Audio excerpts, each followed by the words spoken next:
네, 우리 함께 보실 말씀은 마태복음 6장 13절입니다. 우리를 시험에 들게 하지 마시옵고 다만 악에서 구하시옵소서라는 말씀을 가지고 함께 말씀을 나누겠습니다. 오늘은 이제 주기도문 6번째 청원을 함께 좀 살피도록 하겠습니다. 우리가 이제 예수 그리스도를 영접하고 그리스도 안에 들어간 그 성도는요, 진리에 일치된 삶을 추구합니다. 그러니까 하나님의 말씀이 우리의 삶에 완전히 적용되어져서 하나님이 기뻐하시는 하나님의 형상이요 그리스도의 형상이 되기를 간절히 소망하게 된다라는 것이죠. 그러니까 참된 신자의 모습은 그렇다라는 거예요. 근데 여기서 이제 소망한다라고 제가 이야기한 이유는 뭐냐면, 우리가 현실에 있어서 신앙생활을 해나감에 있어서 진리에 일치되지 않는 그런 부패한 삶이 여전히 나타나며 그러한 삶과 말씀에 대한 괴리로 인해서 성도는 영적인 괴로움을 당하게 된다라는 것입니다. 정말 하나님을 사랑하고 하나님께 영광을 올려드리고자 하는 참된 신자는 이러한 모습으로 우리의 신앙을 고민하게 되는 것이죠. 어쨌든 그런 신앙을 고민하는 문제에 있어서 죄의 문제가 있는 것입니다. 죄의 문제가 있고 거룩을 향한 문제에 이 참된 신자는 관심을 가질 수밖에 없다라는 것이죠. 그래서 여러분도 여러분의 죄의 문제 그리고 거룩하게 사는 삶에 대해서 관심을 늘 기울이고 있으신가요? 우리는 우리의 삶 가운데 온갖 유혹을 받고 있습니다. 그리고 그 유혹이 우리의 욕심을 자극하고요, 죄 앞에 걸려 넘어지는 모습을 우리는 보곤 한다라는 것입니다. 그래서 죄에 넘어져 악을 행한 자신을 바라보며 큰 좌절감을 겪기도 합니다. 그리고 수많은 유혹들은 하나님 안에서 정돈된 우리의 정서를 혼란에 빠뜨리게 하고요. 그리고 어떠한 것을 선택할 때에도 결국 그러한 혼란 가운데 빠져 그것이 하나님의 영광이 되는지를 잘 분별하지 못하게 되는 현상이 우리의 삶 가운데 이루어진다라는 것입니다. 우리는 도대체 그렇다면 어떻게 거룩을 향해 나아가야 하겠습니까? 왜 이런 문제들이, 죄의 문제들이 계속 발생하며 우리를 괴롭게 하는 것입니까? 이러한 상황을 우리는 어떻게 해석해야 되는지를 우리는 생각해야 합니다. 그러니까 해석하는 게 중요합니다. 우리의 인생, 우리의 삶에서 벌어지는 이런 죄의 문제, 거룩하게 살지 못하는 문제를 우리 스스로 해석하는 것이 중요합니다. 그리고 그것에 우리가 어떻게 대처할 것인가, 이 부분을 하나님께서 말씀을 통해 제시해 주고 있는 것이고, 이러한 중요한 물음을 우리 스스로 갖고 있는 것이 중요합니다. 그래서 오늘 이에 대해 다루며 참된 진리를 찾아가고자 합니다. 오늘 주기도문 6번째 청원인 우리를 시험에 들게 하지 마시옵고 다만 악에서 구하시옵소서라는 말씀을 통해 우리에게 찾아오는 시험을 하나님의 은혜와 성령의 역사로 이기고, 그리고 악과 악한 자에게 매일같이 건짐을 받는 은혜가 우리 가운데 있기를 소망합니다. 우리는 먼저 우리가 어떠한 세상과 어떠한 상태에 처해 있는지를 살펴보아야 합니다. 첫 번째로 성도는 이미와 아직 가운데 영적 전투의 현장에 있다라는 것이죠. 하나님께서 아담과 하와를 창조하셨을 때에는 인간에게 죄가 없는 상태였습니다. 그렇죠? 죄가 아예 없는 상태였어요. 근데 그러나 하나님이 인간에게 주신 선악과 규례를 아담과 하와가 어긴 후부터는 죄가 인간에게 들어왔고요, 인간은 하나님과 단절되어져서 하나님의 복된 통치를 잃어버리고 고아 같은 자가 되어 두려움과 고통과 목적을 잃어버린, 목적이 없습니다. 그저 그냥 자신의 생존을 위해 살아가는 존재가 됐고 자신의 어떤 탐욕과 쾌락을 위해 살아가는 존재가 되어져서 죄와 사망 아래 사단의 종이 되어 살아가게 되었다라는 것입니다. 그리고 이 아담의 죄가 전가되어져서 태어나는 사람들이 좋든 싫든 간에 모든 인류에게 이 죄가 전가되어져서 원죄라는 것을 가지고 태어나게 된다는 거예요. 그래서 우리가 죄인이라는 것이 어떻게 드러나냐면, 우리 안에 원죄가 있는데 우리의 마음과 말과 행동에서 이 원죄로부터 나타나는 자범죄들을 통해서 우리가 죄가 있더라는 것이 드러난다라는 거예요. 그래서 태어나는 사람들은 억울할 수 있겠지만 하나님의 공의 아래 죄에 대한 엄중한 심판이 분명히 있을 것이다 라는 것이죠. 그래서 이 비참한 인생을 살다가 죽어 지옥에 떨어질 수밖에 없는 처지에 우리가 놓여져 있었었는데, 그리고 이러한 사단의 지배 가운데 비참한 인생을 살게 되었었는데, 사랑이 많으신 하나님은 우리를 그냥, 인류를 그냥 내버려 두시지 않으시고 불쌍히 여기시고 긍휼히 여기시고 자비를 베풀어 주셔서 죄와 사망의 권세에서, 사단의 권세에서 벗어나 구원받을 수 있는 은혜의 길을 여셨다라는 것입니다.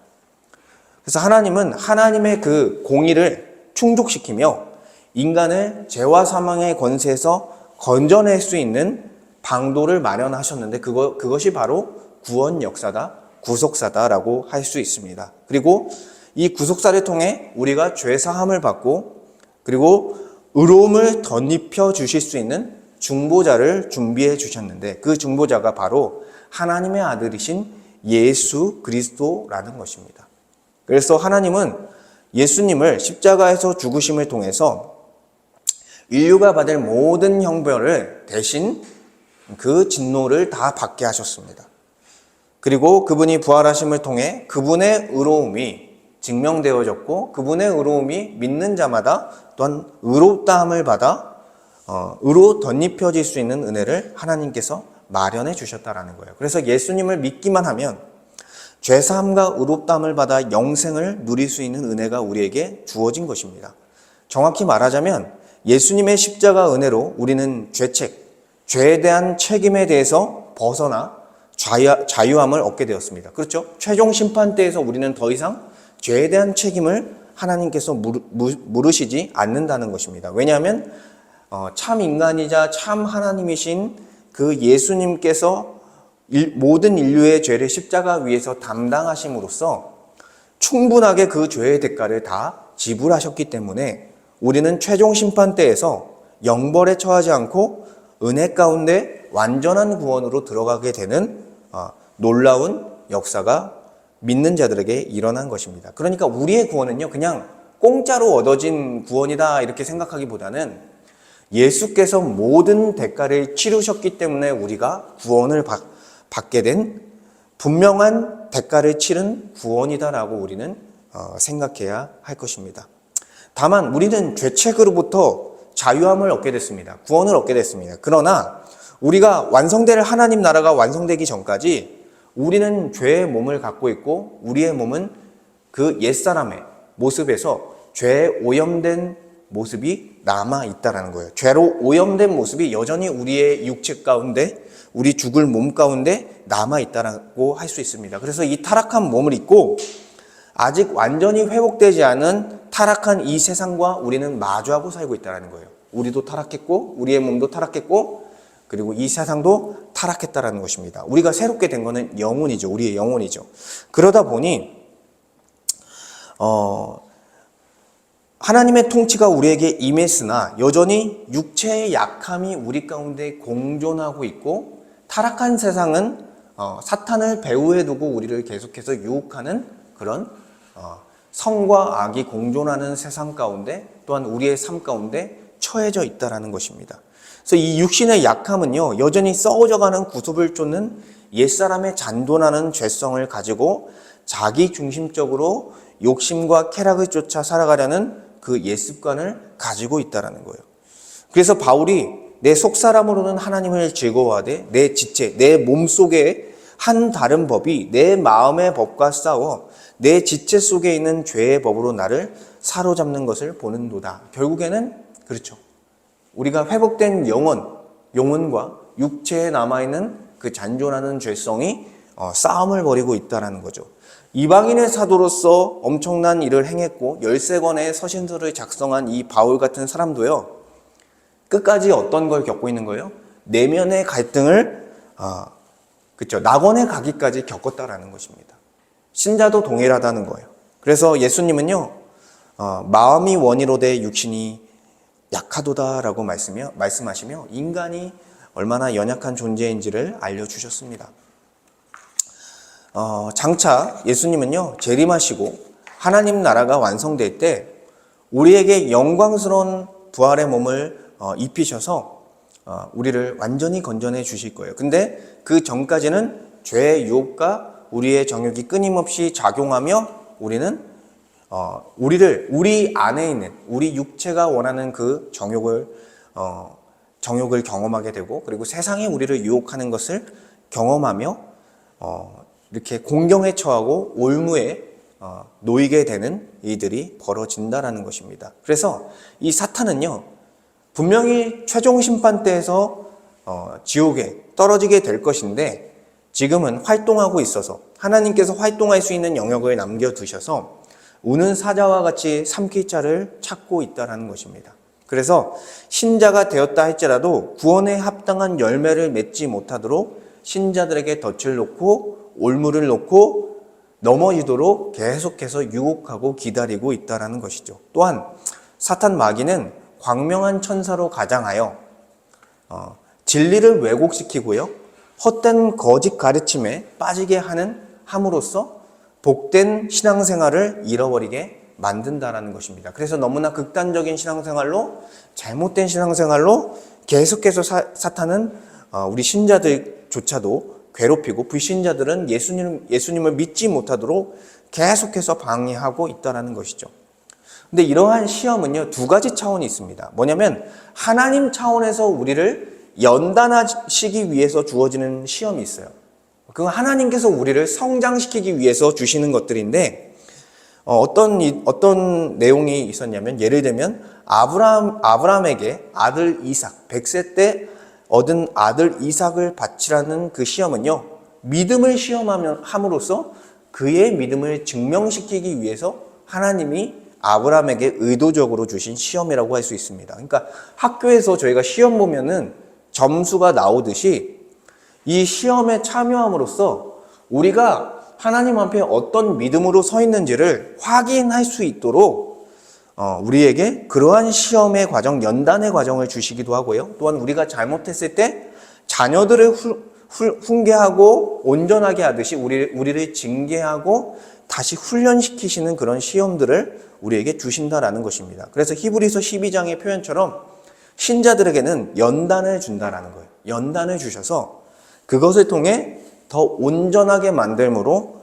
의와 평강의 열매를 맺게 한다라는 것입니다. 이것은 하나님께서 직접 개입하심으로써 우리의 영적인 상태를, 우리의 신앙을 성장시키기 위해 주시는 시험이라고 할 수 있죠. 그러나 반대로 또 다른 시험이 있습니다. 악으로 끌어가는 그런 시험이 있는데, 이것은 바로 마귀의 유혹에 의한 시험입니다. 오늘 살펴볼 게 바로 이거예요. 그래서 하나님에 의한 시험이 아니라 마귀에 의한 심판을 말하는 것이고, 이것은 이미 하나님의 통치 가운데 들어간 신자에게도 역사하고 있다는 것입니다. 그래서 마귀는 어떻게 시험했냐? 예를 들면 첫사람 아담과 하와를 유혹하며 선악과를 먹게 했다는 거예요. 하나님께서 금하신 것을 넘어서게 하는 유혹이라는 것이죠. 그리고 심지어 예수님에게는 어떻게 말씀합니까? 천하 만국을 내게 주겠으니 나에게 절하라고 시험했습니다. 이거는 결국 마귀의 유혹의 핵심은요, 하나님의 자리에 인간이 앉게 하는 거예요. 하나님의 자리를 찬탈하고 그가 하나님에 대해서 교만을 떨게 하는 것입니다. 그리고 인간의 탐욕과 욕심을 건들며 그 죄 앞에 넘어지도록 시험하는 것이 마귀의 시험이다라고 할 수 있는 것이죠. 이처럼 우리는요, 유혹을 받고 살아가고 있다는 거예요. 그렇기 때문에 우리는 영적인 상황을 해석할 때 우리가 어떤 상황에 처해 있는지를 면밀히 분별을 해야 한다는 것입니다. 그래서 간단히 말하자면 결정적으로는 영적인 전쟁을 승리했습니다. 예수님께서 승리해 주셨습니다. 그러나 완성의 시기가 오기 전까지 내전이 남아있는 거예요. 작은 전투들이 남아있고 사단 마귀와 그 영적인 작은 전투들을 지금 해나가고 있는 상황이다라고 우리는 이해를 해야 합니다. 우리는 예수 그리스도의 십자가 사역으로 죄와 사망 아래 고통스럽게 살게 하다가 모든 인류를 지옥에 보내고자 하는 마귀의 목적을 하나님께서 십자가 사역을 통해 마귀의 목적을 어긋나게 했습니다. 다 지옥에 보내버리려고 했는데 하나님께서 예수 그리스도를 통해 십자가 사역을 통해 은혜의 길, 구원의 길을 마련해 주심을 통해 마귀가 원하는 방향으로 역사가 흘러가지 않도록 하셨다는 거예요. 그래서 이 십자가 사건은요, 큰 영적인 전투에서 완전히 사단 마귀를 패배시킨 결정적인 승리의 사건입니다. 다만 완전히 하나님 나라가 완성되지 않았기 때문에 작은 지역마다 작은 내전이 남아있듯이 마귀는 인간을 계속해서 괴롭히는 그런 일들이 벌어지고 있다는 것이죠. 그래서요, 이렇게 결정적인 전쟁은 승리했지만 여전히 남아있는 내전, 그 영적인 전투를 우리가 치러야 하는 상황에 놓여 있다는 것입니다. 그래서 물론 하나님의 역사와 마귀의 역사는 동등하지 않습니다. 왜냐하면 우리 주 예수 그리스도 앞에서 사단 마귀는 이미 결정적인 패배를 당했기 때문에 예수 그리스도의 이름 앞에 마귀는 꼼짝할 수 없는 것이죠. 그러나 우리가 연약해지고 신앙적으로 연약해지고 하나님에 대한 온전한 신뢰가 흔들릴 때요, 마귀는 그때 기회를 틈타 우리를 넘어뜨리려고 역사한다는 것입니다. 그러면 우리는 이러한 사단의 역사, 우리를 시험에 들게 만들고 악에 빠지게 만드는 그 사단의 역사 가운데 어떻게 대처할 것인가, 이 부분이 중요하겠죠. 두 번째로 성도는 시험이 있다라는 사실을 인식하며 영적 전투에 임해야 한다라는 것입니다.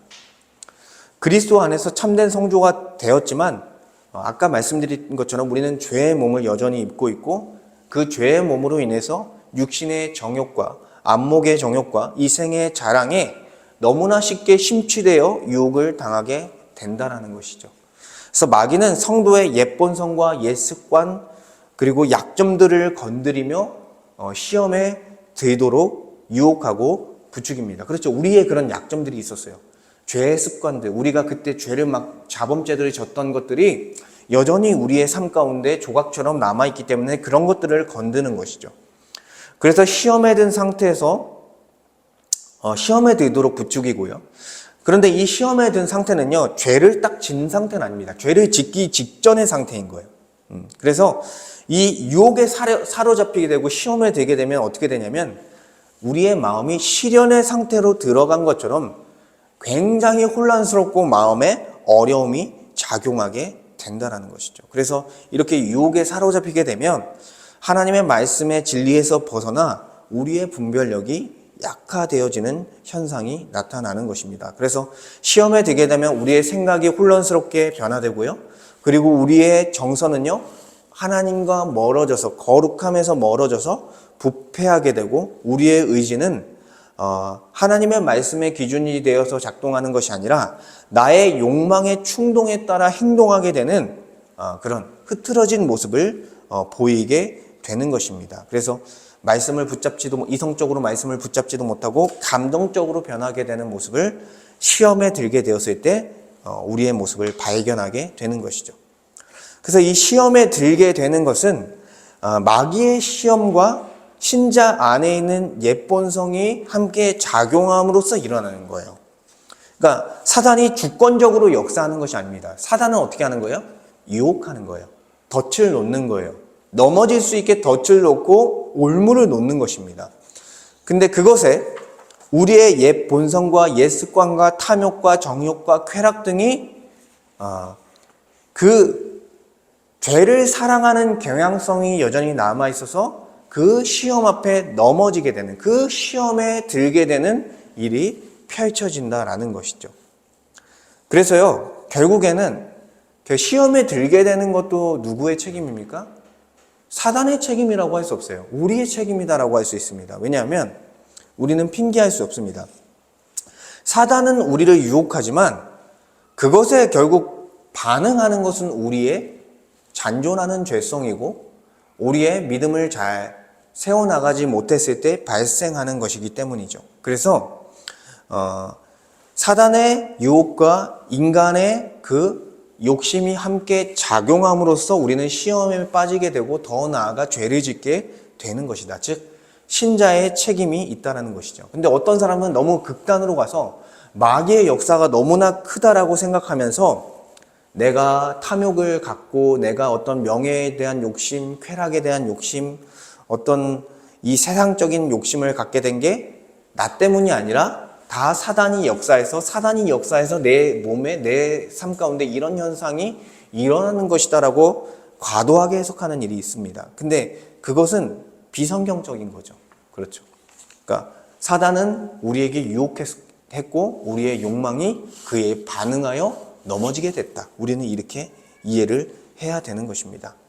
결국에는 시험에 들게 되고 죄 가운데 나의 악한 그 모습을 하나님은 이러한 사단의 시험에 넘어진 자에게 그 우리의 죄의 경향성을 발견하게 한다라는 것입니다. 그래서 시편 40편 12절을 보니까 수많은 재앙이 나를 둘러싸고 나의 죄악이 나를 덮침으로 우러러 볼 수 없으며 죄가 나의 머리털보다 많음으로 내가 낙심하였음이니이다.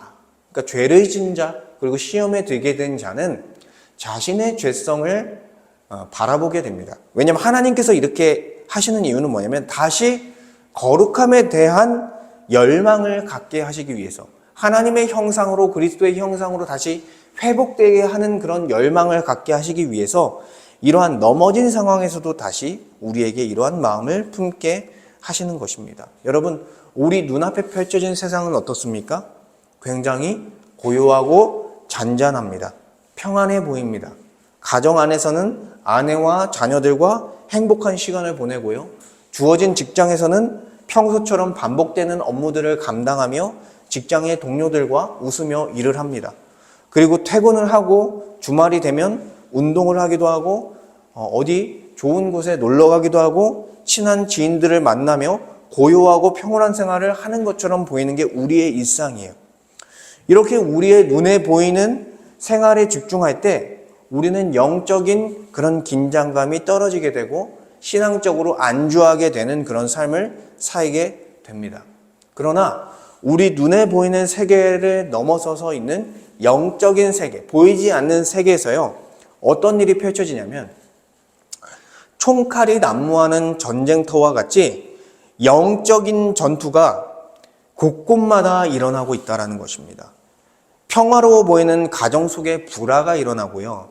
성도의 교제가 넘치는 교회 안에서 지체들의 관계 가운데 갈등이 생기고요. 직장 내에서 여러 가지 탐욕을 갖게 되고 또한 직장 동료와 마찰을 일으키게 되고요. 과도한 물질에 대한 탐욕과 명예에 대한 집착을 가지면서 영적으로 무뎌져 있는 부분에서 그 전투가 우리의 삶 가운데 실제적으로 보이지는 않지만 일어난다는 것입니다. 이것이 바로 우리의 영적인 세계에서 영향을 받아 우리 삶에 나타나는 위기 신호라는 것입니다. 결국에는 우리가 영적으로 싸워야 되는데 싸우지 않아서 발생하는 그런 문제들인 것이죠. 그래서 우리의 삶 가운데 발생하는 문제, 갈등, 탐욕, 마찰 이런 것들을요, 우리는 잘못 해석하면 그런 문제를 발생시킨 그 사람에 대해서 그 사람을 원수 삼고 그 사람을 모욕하고 비난하고 깎아내리는 그런 경우가 많다라는 거예요. 그런데 신앙의 거장 중에 어거스틴이라는 사람이 있죠. 아우구스티누스라는 이 사람이 어떤 명언을 남겼냐면 사람은 사랑하되 죄는 미워하라라는 명언을 남겼습니다. 이 말이 변형되어져서 우리 교회 안에서 어떻게 쓰이냐면 죄는 미워하되 사람은 미워하지 말라라는 말로 쓰이고 있습니다. 여러분도 들어보셨죠? 근데 사실 이 말씀이요, 성경에 기록되어 있지는 않습니다. 성경에 기록되어 있지는 않지만 하나님의 말씀, 이 성경의 진리를 잘 담고 있는 내용이다라고 할 수 있어요. 그래서 이 말처럼 영적인 문제가 발생했을 때 우리의 싸움의 대상은요, 사람이 아니라는 거예요. 그 나와 문제가 생긴 그 사람이 아니라 그 배후에 있는 사단이라는 것입니다. 그래서 에베소서 6장 12절에 보면 우리의 씨름은 혈과 육을 상대하는 것이 아니오 통치자들과 권세들과 이 어둠의 세상 주관자들과 하늘에 있는 악의 영들을 상대함이라라고 말씀합니다. 그러니까 우리의 싸움의 대상은 사람이 아니라 바로 그 배후에 있는 마귀와 그의 졸개들, 그 사탄의 나라라는 것이죠. 그렇게 우리는 영적 차원에서 군사로서 전신갑주를 입고 시험에 대하여 대비해야 한다라는 것입니다.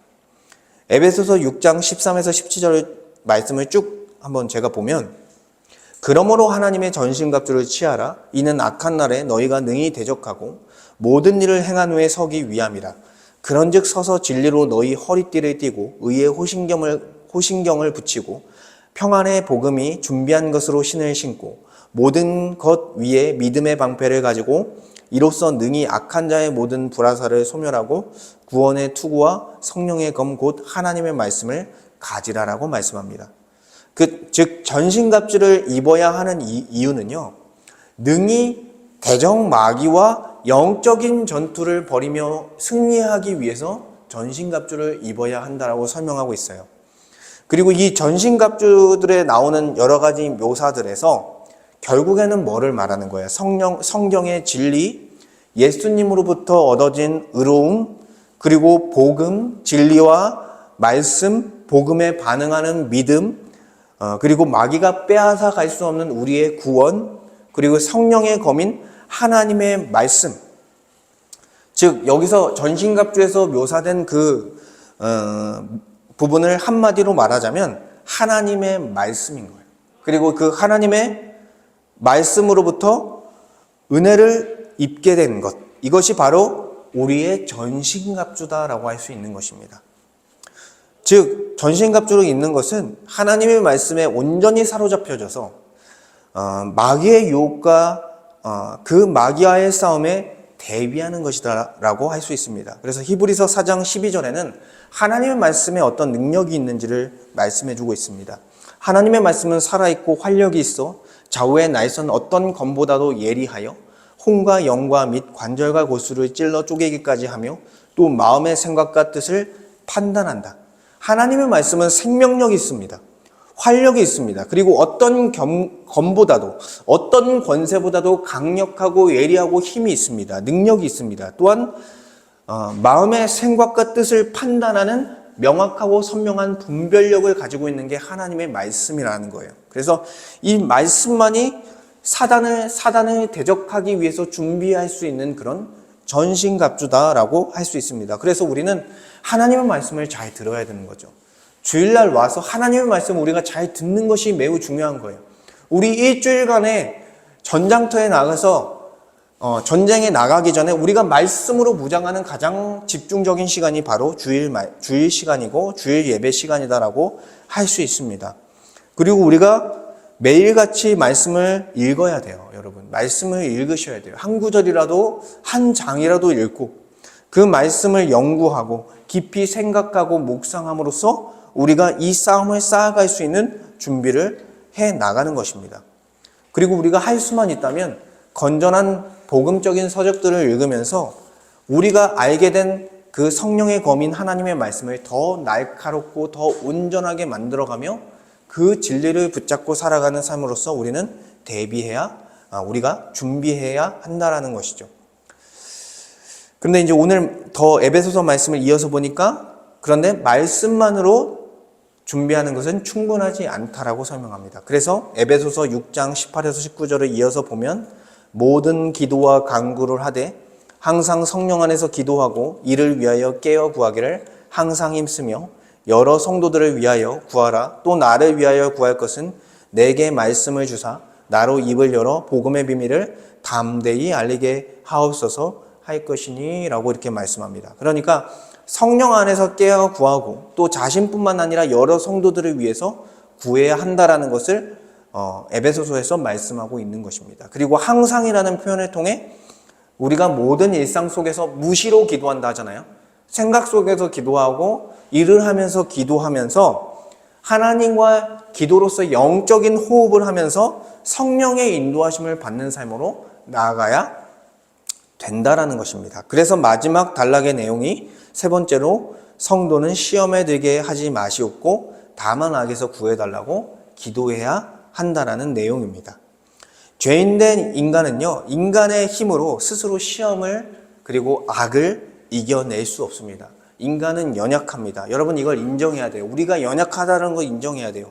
그리고 우리에게 있어서는 어떠한 능력도 날 수 없다라는 것을 인정해야 됩니다. 우리의 어떤 의지로, 우리의 의지적인 그런 힘으로 시험을 이길 수도 악을 이길 수도 없습니다. 영적 전투에서 우리의 힘으로는 승리할 수 없습니다. 그럼 어떤 힘으로 승리할 수 있습니까? 예수 그리스도 안에서 매일같이 부어주시는 하나님의 은혜로만 승리할 수 있다라는 거예요. 로마서 8장 2절에 보니까 그리스도 예수 안에서 성령의 생명의 법이 죄와 사망의 법에서 너를 해방하였음이라 라고 말씀합니다. 결국 죄와 사망의 권세에서 자유함을 줄 수 있는 유일한 권세는 예수 안에서 성령께서 역사하심을 통해서만 가능하다라는 거예요. 하나님의 도우심 없이는 결코 시험을 이겨낼 수 없고 악에서 건짐을 받을 수 없다라는 것입니다. 그래서 이제 결국 우리는 그렇기 때문에 날마다 시험에 들지 않도록 악에서 우리를 구해 달라고 매일같이 간구해야 하는 것입니다.